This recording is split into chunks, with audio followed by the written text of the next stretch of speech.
That is Chris Level of Locked On Texas Tech, talking all things Red Raiders who are in the Sweet 16. He will be on the call tonight.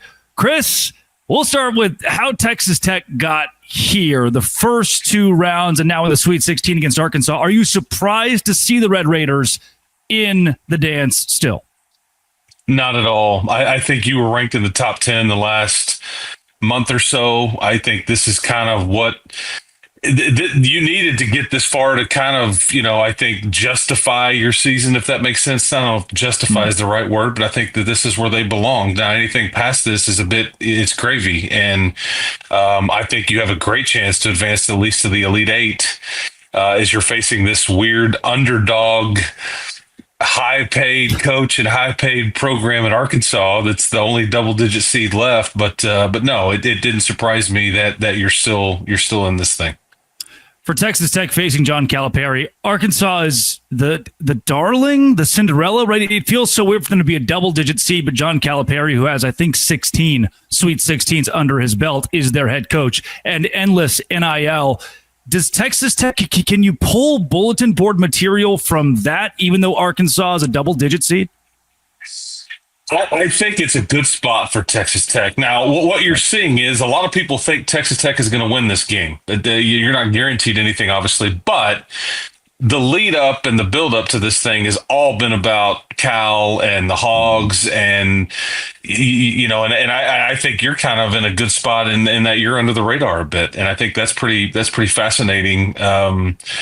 Because you're the top 10 ranked team, you're the favorite, but you're not the story that Cal is nationally, and I understand that, but I think that Grant McCaslin can certainly use that to his advantage a bit and kind of sneak around the chicken coop, and we'll kind of see what happens. But yeah, I don't know if there's any necessarily bulletin board, but I do think that it's been all about the Hogs, in the lead up to this game tonight. Yeah, you talk about gravy, Texas Tech. It is all gravy after this. For Arkansas, it was all gravy after beating Kansas. They didn't expect necessarily their fan base to be in the Sweet 16 and make it this far. Now they're playing, according to Shot Quality, number 3 team in the country overall, who has the number 4 offense in the nation.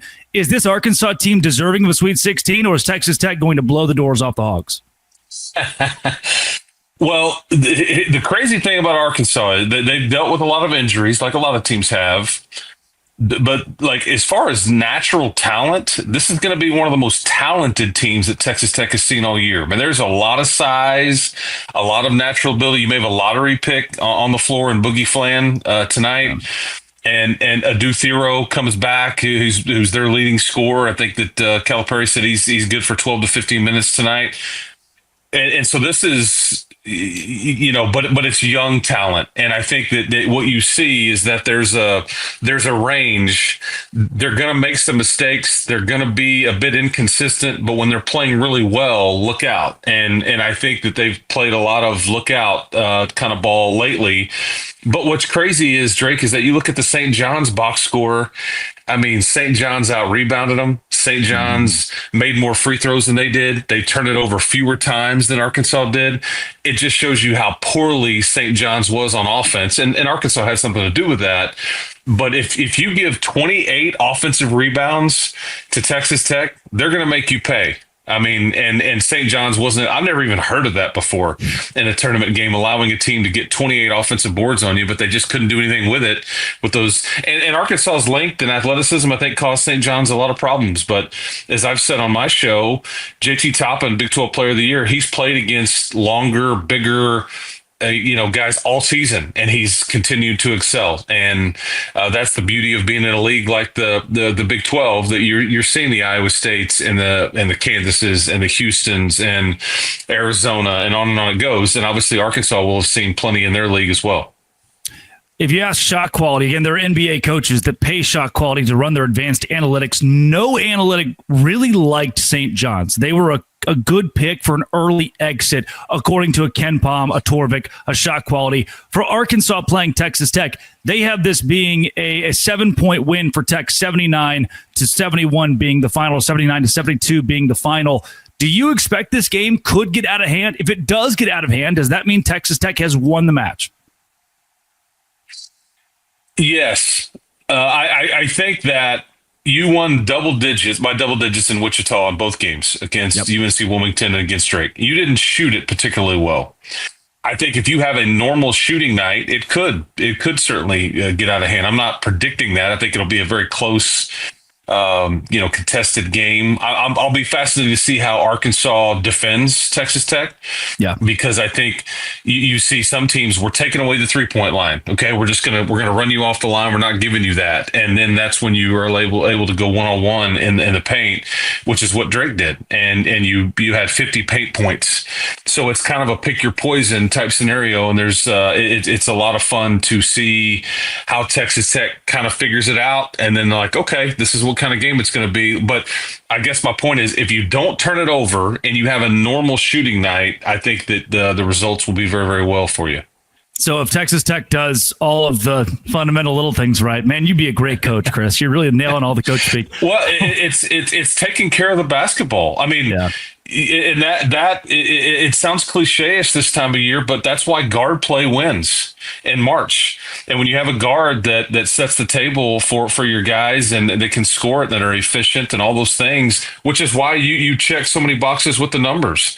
It doesn't matter what metric you're looking at, whether it's Ken Palm or Torvik or all the things. That's why you're off the charts with a lot of these numbers, because you're so efficient, but you're a low turnover team. And again, that's why you're predicted to win this game by 6 or 8 or 9 points, whatever it would be. But what's crazy is you were 25% from behind the arc in Wichita in those two games combined. You're a 37% team the rest of the year.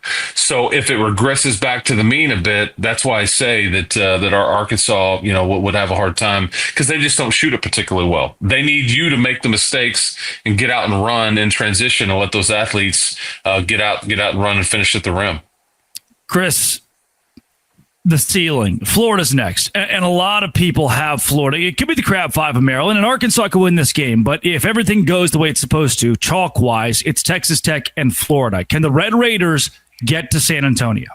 Absolutely. Yeah, and I think you're seeing some people pick that. I think everybody's got a different opinion, but Florida is either thought to be everybody's pick to win it or the most vulnerable one seed. I don't know where you would sit there, but I've watched Florida enough, and I think they when they play their A game, they're as good as anybody in the country, and they've got the Clayton kid who's phenomenal. They've got depth. They can score. They're not great defensively, and that's what gives you a little bit of hope that the Red Raiders could get out of here. And there is no home court advantage here for Florida.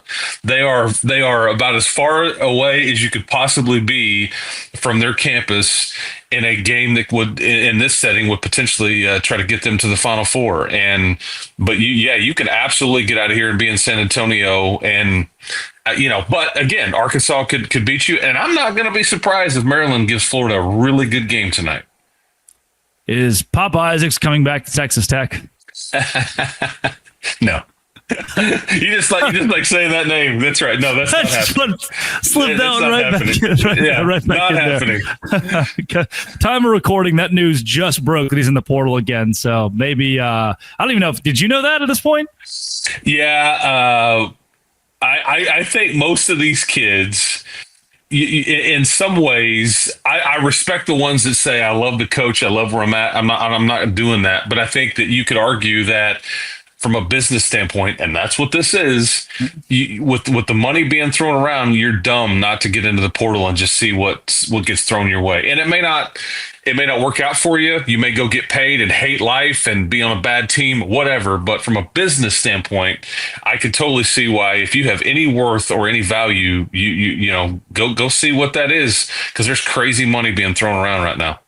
Yeah, maybe the Matador Club will give him $1 or $2. We'll have to see how that all shakes out. It's Chris Level of Locked On Texas Tech at Chris Level. Coming up, Jerem Jordan comes back. BYU and the Big 12, a match made in heaven. That's what Cinderella thinks on Locked On Big 12, part of the Locked On Podcast Network, your team every day.